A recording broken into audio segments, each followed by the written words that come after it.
So today is Universal Health Coverage Day.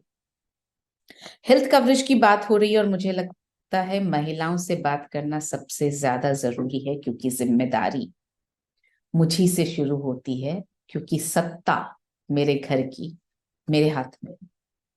तो न सिर्फ मेरे हेल्थ की जिम्मेदारी बल्कि मेरे पूरे परिवार की जिम्मेदारी मेरी है, और इसलिए इन सारी चीजों को सीखना मेरे लिए बहुत ज्यादा जरूरी है।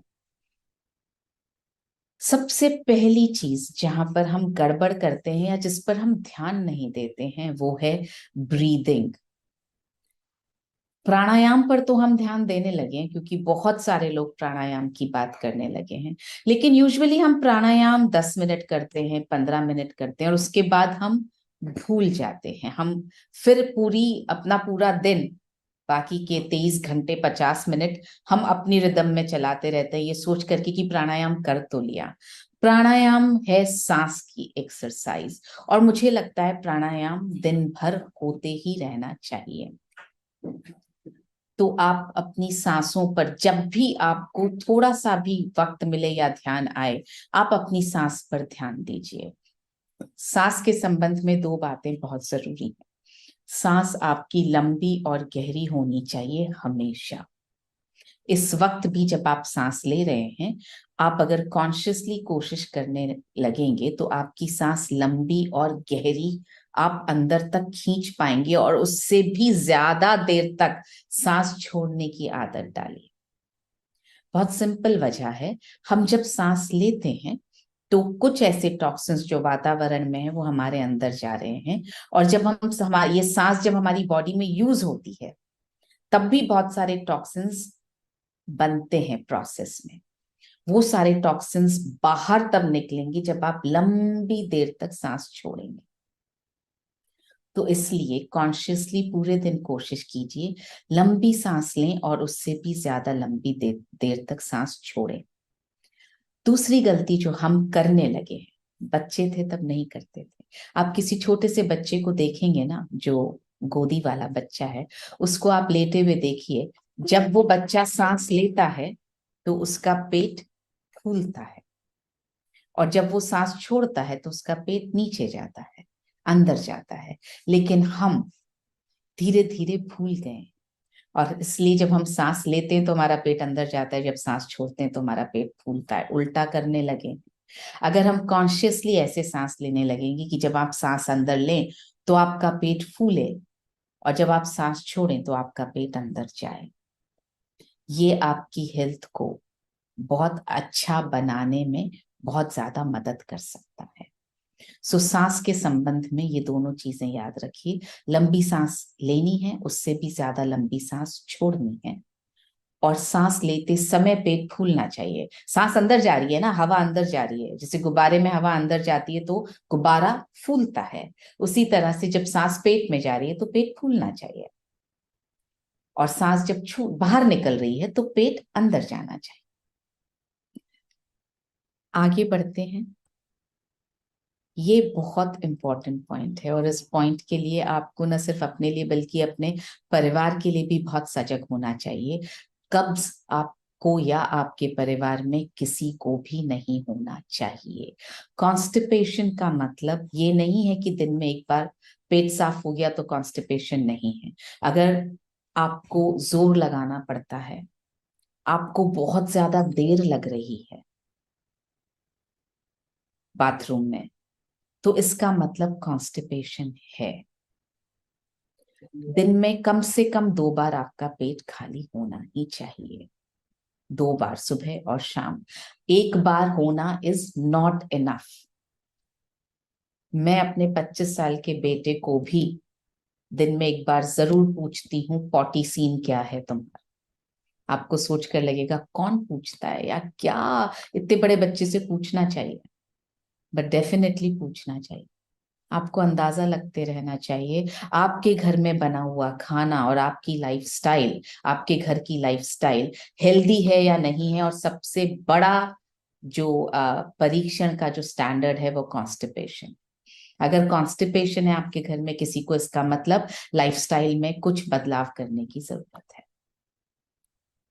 तो शुरू से बच्चों को आदत डालिए कि उनको कॉन्स्टिपेशन ना रहे। उसके लिए एक, वैसे तो बहुत सारी चीजें, मतलब मैं कम से कम 3 घंटे कॉन्स्टिपेशन ना हो इस पर आपको जानकारी दे सकती हूँ, लेकिन एक आदत जो आप सब अपने घर में डालिए और डलवाइए, वो ये है, रोज सुबह 1 से 2 ग्लास गर्म पानी पीना। नींबू डालें ना डालें आपका चॉइस, शहद डालें ना डालें आपका चॉइस, लेकिन गर्म पानी 100% जाना ही चाहिए। गर्म पानी भी डिपेंड करेगा, आप एकदम चाय जितना गर्म पीना चाहते हैं घूंट घूंट करके, या आप थोड़ा गुनगुना पीना चाहते हैं, वो भी आपका चॉइस। गुनगुना इज द बेस्ट। सो गुनगुना पानी या गुनगुने से थोड़ा गर्म पानी, चाय से थोड़ा ठंडा पानी, आप 2 ग्लास जरूर पीजिए। और मलासन में जरूर बैठिए। मलासन, ये जो पॉटी पोज आप यहाँ पर देख रहे हैं फोटो में, जो हम पहले इंडियन पॉटी हुआ करती थी, इंडियन कमोड हुआ करता था, जो आजकल घरों से गायब होने लगा है। तो कम से कम आप पॉटी पोज में बैठिए। उसके बाद आप वेस्टर्न कमोड यूज करेंगे तो भी आपका पेट साफ होने के चांसेस ज्यादा रहेंगे। वक्त की कमी है तो इसी पोज में बैठ करके आप 1 से 2 ग्लास गर्म पानी पी सकते हैं।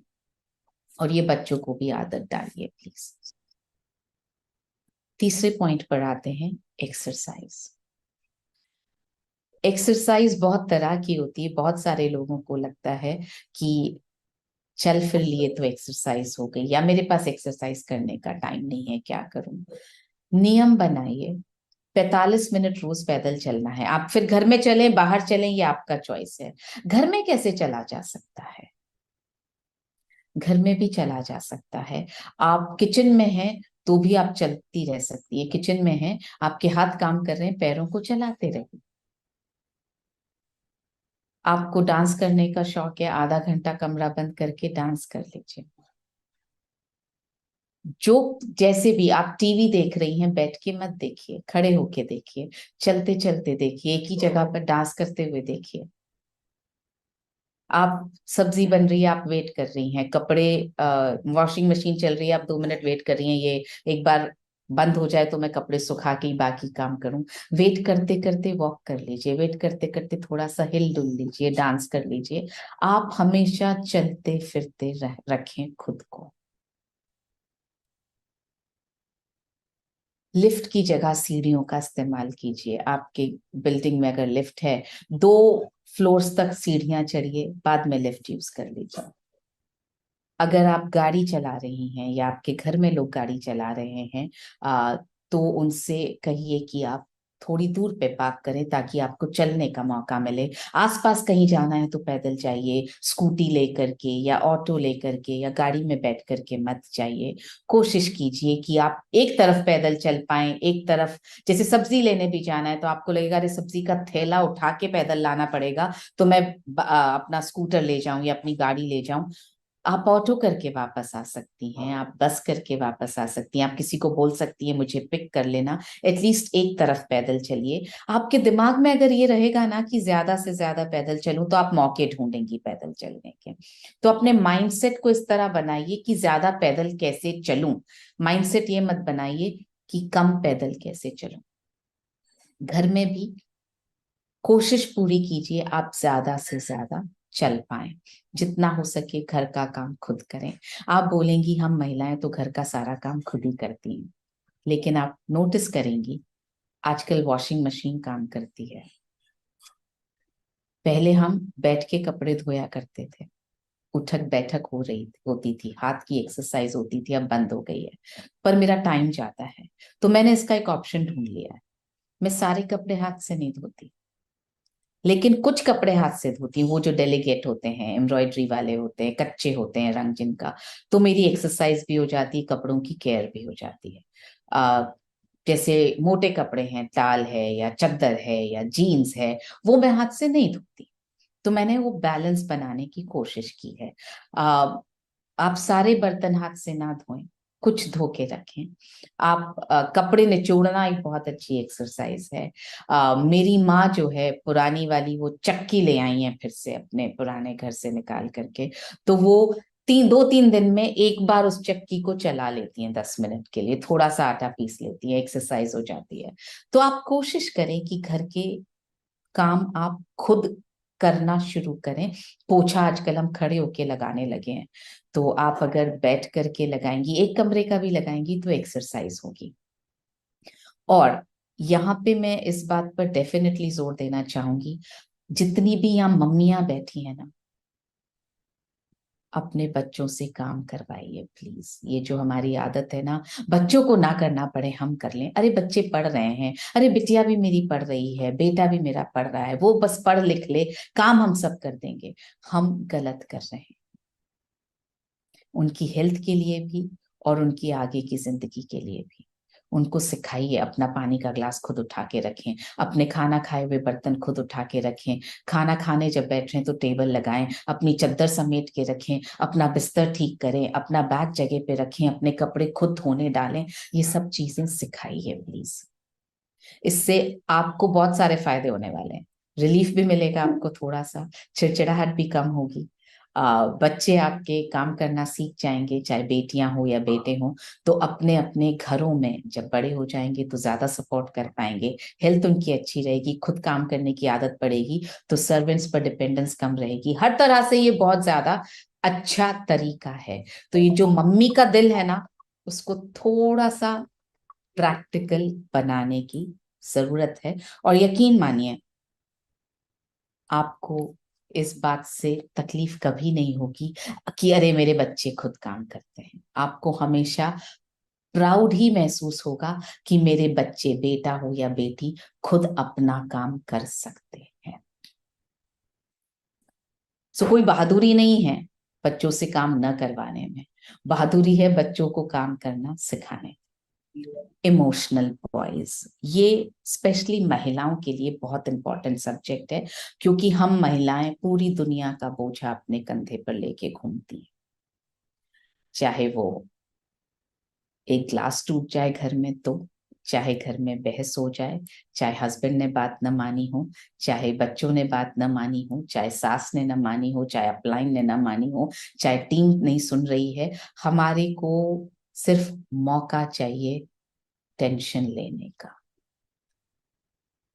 We are self inviting machines, कि आजा टेंशन, मैं खाली बैठी हूं, तुम आ जाओ मेरे पास। वैसा नेचर है हम सबका। एक प्रिंसिपल जो मैंने अपनी जिंदगी में अपनाया और मुझे बहुत सारे फायदे हुए, मैं ये नहीं बोल रही हूँ कि मैंने स्ट्रेस लेना बंद कर दिया है। स्ट्रेस अभी भी होता है और स्ट्रेस कहीं जाने वाला नहीं है। जब तक सांस चलेगी ना, उस दिन तक स्ट्रेस होगा, और जिस दिन सांस जाने वाली होगी ना, उस दिन इस बात का स्ट्रेस होगा कि सांस क्यों जा रही है। So stress is a part of life. मैं मैनेज कैसे करती हूँ वो इम्पोर्टेंट है। मैंने ये सीखा है कि जब स्ट्रेस हो तो जो मेरे बस में होता है बदलना, मैं उसमें पूरी ताकत लगा देती हूँ बदल देने में। सपोज कीजिए, मैंने कोई ड्रेस पहना और मुझे अपने ऊपर वो ड्रेस अच्छा नहीं लगा। मुझे लगा अरे यार, यहाँ से भी फैट दिख रहा है यार, पेट भी दिख रहा है, मेरे तो हिप्स भी दिख रहे हैं, मेरे हाथ कितने मोटे लग रहे हैं। अब मुझे पूरा दिन स्ट्रेस हो रहा है कि मेरा वेट बढ़ रहा है, मैं अच्छी नहीं लग रही, मैं बुरी दिख रही हूँ। अब मेरे कंट्रोल में क्या है? मेरे कंट्रोल में है फैट कम करना, एक्सरसाइज करना, कम खाना। तो मैं स्ट्रेस लेने की बजाय जो मेरे कंट्रोल में वो करना शुरू करती हूँ, और पूरी जोर लगा के, ताकि महीने भर बाद जब मैं अपने आप को वापस मिरर में उसी ड्रेस में देखूं तो मुझे अच्छा लगे। और जो मेरे बस में नहीं, उसको मैं बोलती हूँ हे ऊपर वाले, ये तुझ पे छोड़। सपोज कीजिए, मुझे स्ट्रेस हो रहा है किसी ऐसी बात का, जैसे वीरांगना क्लब में मेरी सारी वीरांगना परफॉर्म नहीं कर रही और मुझे स्ट्रेस हो रहा है। मैं इतनी मेहनत कर रही हूँ और ये परफॉर्म नहीं कर रही, मैं इतनी मेहनत कर रही हूँ और ये परफॉर्म नहीं कर रही। फाइनली, जो मेरे बस में नहीं है, मेहनत करना उनके बस में, मेरे बस में नहीं है, तो मैं ऊपर वाले से बोलती हूँ प्लीज इनको भी सद्बुद्धि देना। और मैं ऊपर वाले को सरेंडर करके आगे बढ़ जाती हूँ। राइट? सपोज कीजिए मुझे किसी की बात ने हर्ट किया, मेरी बहन ने कुछ बोल दिया, मेरे भाई ने कुछ बोल दिया, ये तो बहुत नॉर्मल चीजें ना, घर में होती ही रहती हैं। मुझे किसी ने हर्ट किया, तो मेरे बस में क्या है? उसको चेंज करना मेरे बस में नहीं है। पर मेरे बस में ये जरूर है कि मैं ईश्वर से ये बोलूं, मुझसे ऐसा कभी मत करवाना प्लीज। मैं किसी को इस चीज पर हर्ट ना करूं, ये इसमें मेरी मदद करना। और इस बात की भी मदद करना कि मुझे ये चीज बहुत देर तक हर्ट ना करे। बाकी तुम्हें समर्पित हूं। यकीन मानिए, अगर आपने इस प्रिंसिपल को अपना लिया ना, तो आपको लगेगा जिंदगी एक्चुअली बहुत आसान, इतनी डिफिकल्ट नहीं है जितनी हमें लगती है। डाइट। बहुत ज्यादा ज्ञान नहीं देने वाली मैं आपको, 4-5 बड़े प्रिंसिपल्स बता देती हूँ। आप इनको भी फॉलो करना शुरू करेंगी तो आप नोटिस करेंगी कि आपके सेहत में बदलाव आ रहा है। सबसे पहली चीज, ज्यादा से ज्यादा वो भोजन करने का प्रयत्न करें जिसमें प्राण हो। प्राण का मतलब वो भोजन जिसको अगर आपने बोया तो वो उगेगा या नहीं उगेगा। कोई भी भोजन मुंह में डालने से पहले एक बार ये सोच लीजिए, ये उगेगा क्या? अगर उगेगा तो इसका मतलब इसमें प्राण है, इसको खाने से फायदा होने वाला है। अगर नहीं उगेगा तो इसका मतलब प्राण नहीं है। फिर डिसीजन आपका है, खाना है या नहीं खाना। जैसे समोसा, उगेगा क्या? नहीं उगेगा। आलू उगेगा क्या? उगेगा। तो आलू खाऊं या समोसे में आलू खाऊं?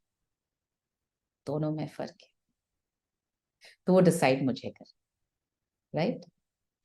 बस इतना डिसाइड करेंगे, अगर ये बड़े मोटे तौर पे आप इस प्रिंसिपल को दिमाग में रखेंगी तो आप बेहतर चूज कर पाएंगी। दूसरा, ये बहुत इंपॉर्टेंट है, 80% फुल तक खाना है। जब पेट 80% भरा भरा हो, अब प्रॉब्लम ये है, पता कैसे चलेगा 80%? पेट पेट कैसे बताएगा मुझे? एक्चुअली अगर आप कॉन्शियसली खाती है ना, तो एक पॉइंट आता है जब पहली बार ऐसा लगता है पेट भर गया, लेकिन मेरी प्लेट में तो अभी भी खाना रखा है, वेस्ट कैसे करूं? ये तो बहुत टेस्टी बना है, तो थोड़ा सा और खा सकती हूँ। मैंने तो अभी आज दोपहर में खाना कम ही खाया था, तो आज तो मैं रात को थोड़ा और खा ही सकती हूँ। कम खाऊंगी तो मेरा सिर दर्द करेगा। ये सारी चीजें हमारे दिमाग में आती हैं। इतनी मेहनत से बनाया, वेस्ट हो जाएगा। कोशिश करें, पहला सिग्नल जब पेट देता है तब आप उसकी सुने कि बस अब ये 80% भर गया, अब नहीं खाना। मेरे पापा ने एक बात कही थी बहुत पहले, आ, और वो बात मुझे हमेशा याद रहती है। उन्होंने कहा, डिसाइड तुम्हें करना है, पेट को डस्टबिन बनाना है या डस्टबिन को डस्टबिन बनाना है। तो इतना प्लेट में मत लो कि जबरदस्ती खाना पड़े और पेट को डस्टबिन बनाना पड़े। बेहतर है कि हम छोटा थोड़ा थोड़ा खाना प्लेट में लें, पेट भर जाए तो हम और ले सकते हैं, एक साथ बहुत ज्यादा मत लीजिए। तब खाएं जब सूरज सिर पे चमकने का वक्त है। सूरज ढला तो हमारा खाना बंद हो जाना चाहिए। सूरज सिर पे आया तो हम खा सकते हैं। बहुत सारे साइंटिफिक फैक्टर्स हैं इसके पीछे, उस पर अभी नहीं जाएंगे। लेकिन इस बात को याद रखें कि खाना खाना तभी लाभदायक है जब सूरज के चमकने का वक्त है। सूर्यास्त के बाद आपका खाना थोड़ा कम या बंद हो जाना चाहिए। 8 से 10 ग्लास पानी जरूर पीजिए, इसमें वो सब कुछ शामिल है, सारे तरल पदार्थ, चाय, कॉफी, दूध, सूप, पानी। पानी 8-10 ग्लास पीने का मतलब ये नहीं है कि आप बाकी सब चीजों के साथ 8-10 ग्लास पानी पीजिए। ये हम गलती कर रहे हैं। जब हम सब चीजों के साथ 8-10 ग्लास पानी और पी रहे हैं ना, हम अपनी किडनी का लोड बढ़ा रहे हैं। तो पानी का मतलब है तरल पदार्थ इतना पहुंचना चाहिए। हाँ, अगर विशेषकर पानी ही पहुंच रहा है और आप ये चीजें कम ले रहे हैं, बहुत अच्छी बात है। चाय जितना कम पिया जाएगा उतना बेहतर है। आते हैं इसके बाद नींद। तो हमने अब तक देखा ब्रीदिंग, फिर हमने देखा कॉन्स्टिपेशन, फिर हमने देखा हमारा एक्सरसाइज, फिर हमने देखा डाइट। अब हम बात करते हैं नींद पर। हम महिलाएं नींद बहुत सैक्रिफाइस करती है, परिवार के लिए, सबके लिए। हस्बैंड देर से आएंगे तो उनके लिए, बच्चा उससे भी देर से आएगा तो उनके लिए, हस्बैंड देर से आए, बच्चे को सुबह जल्दी स्कूल छोड़ना है तो रात को भी देर से सो रहे हैं, सुबह भी जल्दी उठ रहे हैं। कुछ तालमेल इस तरह से बिठाइए, आप इतने घंटे जरूर सोएं जिससे आपका शरीर और मन दोनों तरोताजा रहे, और उस दिन की नींद उसी दिन पूरी कीजिए। ये जो आदत है ना, 2 दिन हो गए मुझे सोए हुए, आज मैं नींद पूरी करूंगी, या मैं संडे को सो के नींद पूरी करूंगी, या सैटरडे नाइट नींद पूरी करूंगी, ये गलत आदत है। सो उस दिन की नींद उसी दिन पूरी कीजिए प्लीज। ये बहुत इंपॉर्टेंट चीज है हमारी सीखने के लिए। घर में शांत वातावरण बनाइए नींद से पहले, और ये जिम्मेदारी आपकी है। घर में टीवी नहीं चलना चाहिए। शुरू से आदत डालेंगी ना आपकी, चलिए अब टाइम हो गया है, आप बंद कीजिए घर, अब टीवी बंद करते हैं, आप सोने की तैयारी करते हैं, अच्छी बातें करते हैं, ब्रश करते हैं, अंधेरा करते हैं, थोड़ा सा कुछ मेडिटेशन वाला म्यूजिक चलाते हैं, एक दूसरे से कुछ आप स्टोरी सुना सकते हैं अच्छी वाली, कोई किताब का चैप्टर पढ़ सकते हैं सभी मिलकर, कुछ ऐसा आप माहौल बना सकते हैं। और एक और इम्पॉर्टेंट चीज जो मेरे हिसाब से आपकी बॉडी की हेल्थ के लिए बहुत जरूरी है, प्लीज अपने बच्चों को भी आप भी सब घर में सिखाइए, अंडरगारमेंट्स के बिना सोना सीखिए। सूती कपड़े पहनिए और अंडरगारमेंट्स मत पहनिए, क्योंकि सबसे ज्यादा इन्फेक्शन तभी होता है जब रात में, पूरी रात आप वही जो दिन भर के पहने हुए अंडरगारमेंट्स हैं उन्हीं में आप सो रहे हैं, पसीना, इन्फेक्शन, हवा नहीं जा रही है, तो ये हमारी सेहत के लिए हानिकारक है। और ये मैं बातें आपसे, महिलाओं से इसलिए कर रही हूँ क्योंकि हम महिलाएं ही अपने परिवार में संस्कार डालती हैं, इसलिए मैं ये बातें आपसे कर रही हूँ। खुद से प्यार करना ऑफ कोर्स बहुत ज्यादा जरूरी है, जहां पर हम सबसे ज्यादा कमी करते हैं। खाना नहीं खाएंगे टाइम पर, सोएंगे नहीं टाइम पर, अपना ध्यान नहीं रखेंगे, प्लीज खुद से प्यार करना सीखिए। भोजन वक्त पर करें, ये आपके लिए है स्पेशली, और ठीक से करें, जल्दी में ना करें, आराम से 10-15 मिनट लेकर के आराम से भोजन करें। दूसरों के बारे में चिंता को छोड़ करके उस भोजन को महसूस करके, उसके टेस्ट को महसूस करके भोजन करिए। और अपने लिए PVMFO जरूर लीजिए, क्योंकि भोजन में बहुत सारी ऐसी चीजें हैं जो नहीं मिल पा रही हैं, और ये हम सब जानते हैं। उसकी कमी PVMFO पूरी कर सकता है। ये मत बोलिए कि सिर्फ बच्चों के लिए न्यूट्रीचार्ट किड्स हो जाए तो ठीक है, हस्बैंड के लिए PVMFO हो जाए तो ठीक है, बच्चे बड़े हैं तो वो ले लें सप्लीमेंट्स तो ठीक है, मेरा क्या है, मैं नहीं भी लूंगी तो चलेगा। नहीं चलेगा, आपको भी लेना है। बाकी सप्लीमेंट्स के बारे में मैं बात नहीं कर रही हूँ, वो तो आप अपनी अपनी स्थिति के हिसाब से डिसाइड कर सकते हैं, लेकिन PVMFO पक्का, अगर आप खुद से प्यार करती हैं तो ये आपकी रोजाना की दिनचर्या का हिस्सा होना ही चाहिए।